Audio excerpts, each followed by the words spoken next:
কৃষি প্রতিদিনের পক্ষ থেকে কৃষি প্রতিদিন ইউটিউব চ্যানেলের সম্মানিত দর্শক ও সাবস্ক্রাইবার ভাই ও বোনেরা, আজকের ভিডিওটি যারা দেখছেন তাদেরকে শুভেচ্ছা এবং অভিনন্দন জানাচ্ছি এবং আপনাদের কাছে একটি তথ্য উপস্থাপন করব। সেই তথ্যটা হচ্ছে, অনেকেই হাঁসের খামার দিয়েছেন, তাদের খামারের মধ্যে আপনার একটি বড় ধরনের সমস্যা, যে সমস্যাগুলো হচ্ছে হাঁসের মাথা ঘুরে সেটা কিন্তু আমি বুঝতেছি না।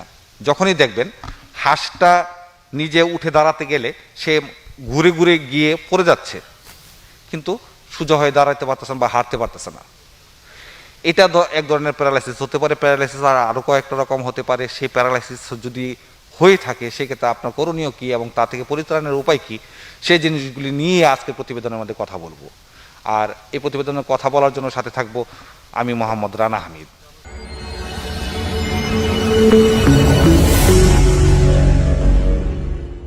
আসসালামু আলাইকুম।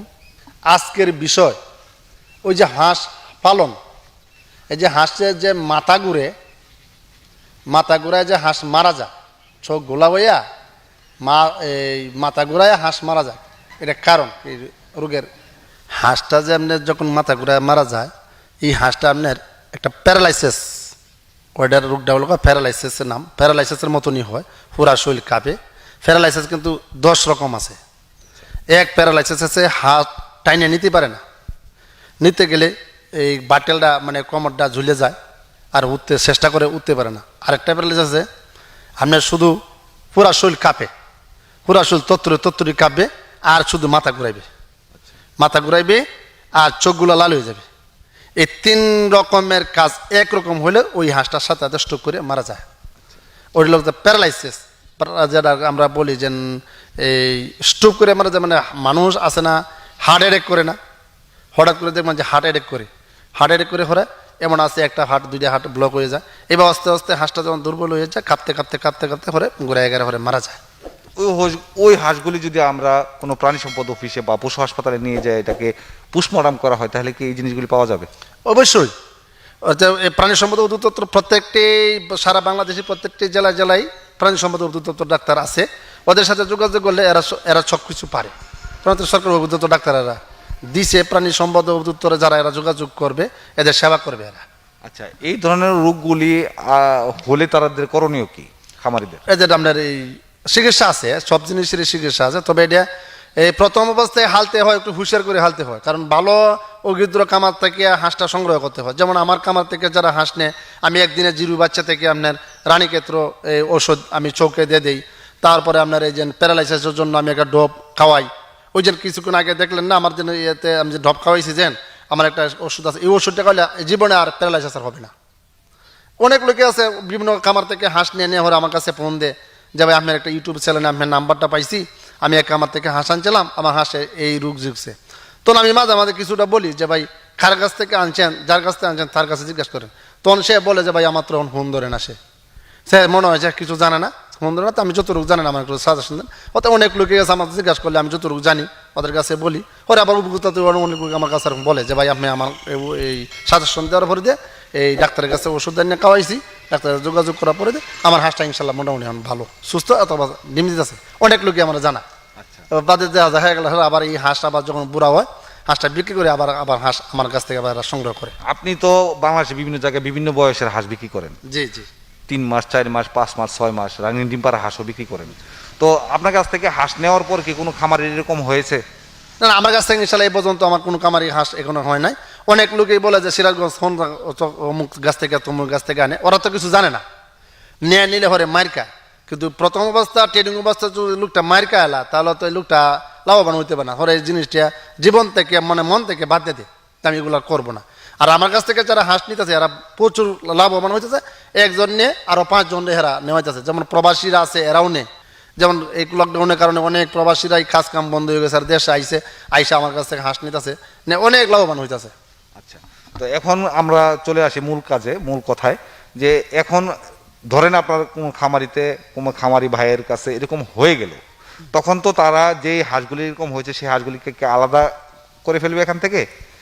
মানে সাথেই যখন অসুখের এই ভাবটা ধরবো, যখন চক্ষু পড়বো, সাথে এই হাঁসটারে আগলা করে নিতে হবে। এইটার পানি পর্যন্ত যাতে ভালো হাঁসটি যাতে না খাইতে পারে, এই অসুখে হাঁসটা রোগ জীবাণু হাঁসটা আর ভালো হাঁসটা যাতে একসাথে কোনো সময় আদার পানি কোনো যাতে না খায়, ওরা আলাদা রাখতে হবে, আলাদা ট্রিটমেন্ট করতে হবে এদেরকে। কি ট্রিটমেন্ট করবো আমরা? প্রাণী সম্পদ অধিদপ্তর যাবে, যে হাঁসটা যে বর্ণনা হবে, যে রোগের বর্ণনা হবে, ট্রিটমেন্ট কথা বললেই ওরা মানে রোগের আক্রান্ত কথা বললেই ওরা বুঝা মানে ওষুধ দিয়ে দিবে। আর না হয় যারা সমস্যা আমার কাছে ফোন দিলে আমি আবার কিছু বইলে দিই। রোগ জীবাণুটা আছে আপনার এই লালিত পালিতর অভাবের কারণেও এনে ভুল থাকলে বা রোগ জীবাণু দেখা দেয়।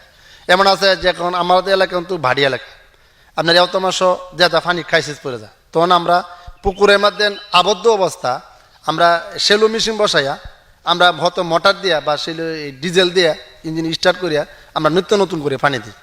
কেউ আছে এই পানির জীবনও বদলায় না, বা এই পানি খাইতে খাইতে দেওয়া পানি নীল হয়ে জায়গা দূষিত হয়ে জায়গা ওই পানি খায়, এই যে রোগ জীবাণু দেখাতে পরে ওষুধ দিলেও ট্রিটমেন্ট এলাকাতে কাজ করে না, কারণ ওষুধগুলি খেয়ে তো আবার ওই পানিতে যাচ্ছে। ওই পানিতে যাচ্ছে। ওই জন্য কোনো কোনো কামার আছে ওরা বইলে দিবে, এরা কিছু জানে না, ওরা বইলে দিবে যে আমার কাছ থেকে হাঁস নিবেন, এই আমার হাঁস নিয়ে আবার পুকুরের উপরে হালবেন। এই পুকুরের উপরে হাললে ওই হাঁসটা যখন পায়খানাটা দিবে এই পায়খানাটা এই মাছে খাইব, তো মাছে যদি এই পায়খানাটা খায় আবার এই হাঁসটা যদি আবার এই পুকুরে আবার এই পানিটা খায়, তাহলে মাছ ভালো থাকবে, হাঁস অসুখ হবে, একটা না একটা সমস্যা দেওয়া দিব। হয়তো মাছের সমস্যা দিয়ে হয়তো গ্যাস হইব, আর নাহলে হাঁসের অসুখ হইব, দুটো তো একটা হবে। পুকুরের মধ্যে অনেক লোকে জানে না, বলে যে হ্যাঁ আমার কাছ থেকে হাঁস নিবেন, পুকুরের মধ্যে আপনি মাছ চাষ করতে পারবেন, উপরে আবার হাঁসে হতো, কিন্তু আবার হ্যাঁ থাকতে পারে, কিন্তু এই পুকুরে আবার হাঁস ছাড়া যাবে না। এই পুকুরে যদি হাঁস ছাড়ে, যে পুকুরে হাঁসের লেদা দিবে, এই পুকুরে হাঁস হলে এই হাঁস এই পানি খায় মারা যাবে। যে পুকুরের উপরে মাছা দিয়ে হাঁস পালন করবে সেই পুকুরের হাঁসের যে বজ্রগুলি আছে সেগুলি খাবে মাছ, কিন্তু সেই পুকুরের মধ্যে আপনার এই হাঁসগুলি ছাড়া যাবে না। না, ছাড়া যাবে না, কারণ ওই পানি খেলে হাঁসের সমস্যা হতে পারে। হ্যাঁ, হাঁসের সমস্যা হচ্ছে। তো দর্শক বন্ধুরা, আপনারা কিন্তু বুঝে গেলেন। তারপরেও এই ব্যাপারগুলি নিয়ে যদি আরও আপনি এরকম ধরনের কোনো প্ল্যানিং করতে চান যে আপনার পুকুরের উপরে নির্দিষ্ট ঘর তৈরি করে সেখানে আপনি যদি হাঁস পালন করতে চান, এই বিষয়গুলি প্রাণী সম্পদ অফিসে গিয়ে অবশ্যই কথাবার্তা বলে নেবেন, তাহলে ওইখান থেকে আপনি ভালো পরামর্শ পেয়ে যাবেন। আজকের এই প্রতিবেদনের মধ্যে আমরা যে জিনিসগুলো শুধু জানলাম যে উনি 3 প্রকার প্যারালাইসিস রোগের কথা বললেন, তার যে কোনো একটি হলেই আপনি সতর্ক হয়ে যান। আর এই প্যারালাইসিস রোগটা সরাসরি আপনি গিয়ে বলতে পারবেন যে এই লক্ষণগুলি যদি দেখেন আপনি বলতে পারবেন যে তাদের প্যারালাইসিস হয়ে গেছে। প্যারালাইসিস রোগ হলেই আপনি মনে কোনো কষ্ট না নিয়ে, মনে কোনো দুঃখ না নিয়ে, দুশ্চিন্তা না করে আপনি নিজে নিজে ডাক্তার কাছে গিয়ে তাদেরকে বলবেন যে আমি এই সমস্যায় পড়েছি, আমার হাঁসগুলো এই সমস্যায় পড়ছে, তখন তাদের কাছ থেকে সেবা নিয়ে আপনার হাঁসকে সুস্থ করতে পারেন। আর অবহেলা করবেন না, আপনার সন্তানকে যেভাবে ভালোবাসুন সেভাবে হাঁসকেও ভালোবাসুন। আর যে কোনো প্রয়োজনে হাঁস, যে কোনো বয়সের হাঁস অথবা একদিনের বয়সের হাঁসের বাচ্চা যদি সংগ্রহ করতে চান, আপনারা কারিম হাঁসের খামারে আপনারা যোগাযোগ করুন। আজকের প্রতিবেদন এই পর্যন্তই। এই সকল তথ্যগুলি আপনাদেরকে জানানোর উদ্দেশ্যই হচ্ছে আপনারা কারো না কারো এই সুবিধাটা হতে পারে, সেই জন্য আপনার যদি এই ধরনের কোনো প্রবলেম আপনার খামারে না থেকে থাকে তাহলে ভিডিওটি শেয়ার করে দিন, যাতে করে আপনার মতো বা আমার বা আপনার কোনো ভাই এই ধরনের প্রবলেমে পড়লে তারা যাতে এই থেকে পরিত্রাণ পেতে পারে। আজকের প্রতিবেদন এই পর্যন্তই।